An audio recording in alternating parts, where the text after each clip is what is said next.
कणिक, ज्वारीचं पीठ, डाळीचं पीठ, रवा आणि तांदूळाचं पीठ यातलं जे जे काय घरात अवेलेबल आहे ते घालायचं.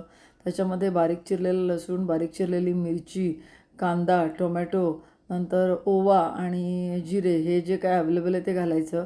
पाणी घालायचं, थोडंसं दही किंवा ताक जे काय आहे ते घालायचं.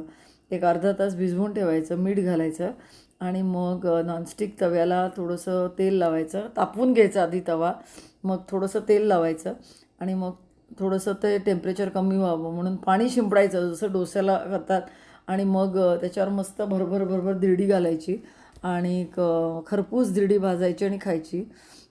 संध्याकाळच्या वेळेला झटपट जर काही जेवण बनवायचं असेल तर त्याच्यासाठी हा एक उत्कृष्ट पर्याय आहे. बरं, ही सगळी पिठं हवीत का? तर नाही. जे पीठ घरात आहे त्याचं धिरडी करायची. आता जर तुमच्याकडे फक्त कणिकच असेल तर कणकेची धिरडी बनवा.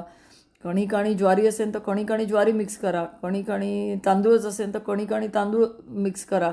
जे आहे त्याचं मिक्स करून तुम्ही धिरडी बनवू शकता आणि आयत्या वेळेला करू शकता. अतिशय टेस्टी लागतात आणि फक्त ओवा आणि जिरे घातल्यामुळे याला चव नक्की छान येते. लसूण आणि मिरची घातल्याने तर आणिकच चव येते.